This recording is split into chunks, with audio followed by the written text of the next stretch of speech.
সাফল্য সাফল্য এই পৃথিবীতে কে না পেতে চান? প্রত্যেক মানুষ চান যেন সাফল্য নিজে এসে তার কাছে ধরা দেয়। এবার সাফল্য তাদের কাছে এসে ধরা দেয় যারা নিজের পা ধরাতলে রেখে চলেন, যারা স্বপ্নের জগতে বিচরণ না করে বাস্তবের মাটিতে পা রেখে চলেন এবং তাও দৃঢ়তার সাথে।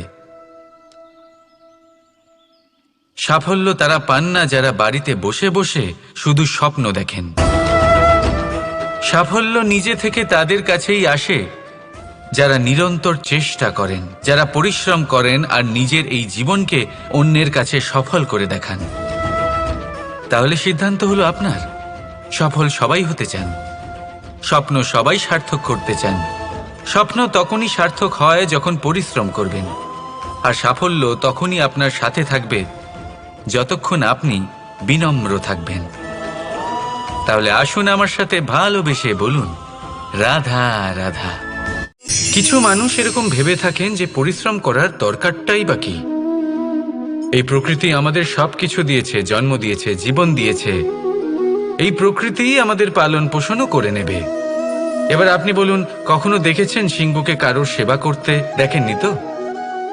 কখনো আপনি দেখেছেন পাখিকে চাকরি করতে? দেখেননি তো? তাও নিশ্চয়ই তাদের পেট ভরে। চলুন, আপনার এই কথা আমি মেনে নিলাম। এবার আপনি আমার একটা কথার উত্তর দিন। আপনি কখনো দেখেছেন কোনো প্রাণী নিজে হেঁটে এসে সিংহের মুখে এসে বলছে যে আমাকে আপনি খেয়ে ফেলুন, আমাকে নিজের খাদ্য করে নিন, নিজের পেট ভরিয়ে ফেলুন? এরকম তো কখনোই হয় না। সিংহ নিজের খাবার বনেই পেয়ে যায়, কিন্তু শিকার তাকে নিজেকেই করতে হয়। যদি এটা না করে তাহলে সে অনাহারে মরে যাবে। যদি কথা বলা হয় পাখির, তাহলে বলি প্রকৃতি ওকে খাবার নিশ্চয়ই দিয়েছে, কিন্তু সেই খাবার খুঁজে নিতে হয় তাকে নিজেকেই। নিজেকে বাঁচিয়ে রাখার জন্য বাসা বানাতে হয় তাকে, যার জন্য অত্যন্ত পরিশ্রম করতে হয়। এই পরিশ্রম থেকে বিমুখ হবেন না, কারণ এই পরিশ্রমই অনেক দূর পর্যন্ত আপনার ভাগ্য বানাতে পারে। জীবনের সামনে এগোনোর জন্য আপনাকে পরিশ্রম করতেই হবে। তাহলে আসুন আমার সাথে ভালোবেসে বলুন, রাধা রাধা। লক্ষ্যে পৌঁছানো অত্যন্ত কঠিন হয়। কেউ ভাবেন যে কেন এত কঠিন হয়, কেন এত কষ্ট করতে হয় লক্ষ্যে পৌঁছানোর জন্য? এই লক্ষ্য সরলভাবে কেন আমার কাছে চলে আসে না?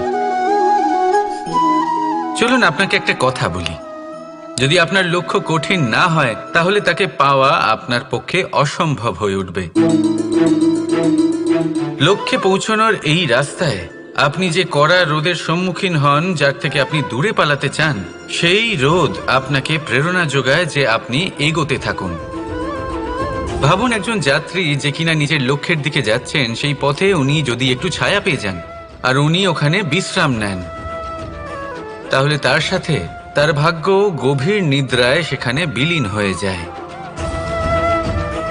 তাই এই পরিশ্রমের কড়া রোদের থেকে কখনো দূরে পালাবেন না। জীবনে শুধু সামনে এগোতে থাকুন দৃঢ়তার সাথে।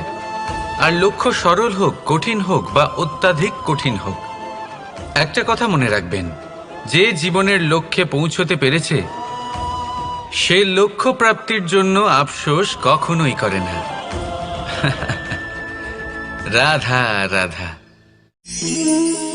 যে কোনো বস্তুর বা প্রাণীর আকার, স্থিতি, পরিস্থিতি বা শক্তি দেখে আপনি কি তার ক্ষমতার অনুমান করতে পারবেন? কখনোই না।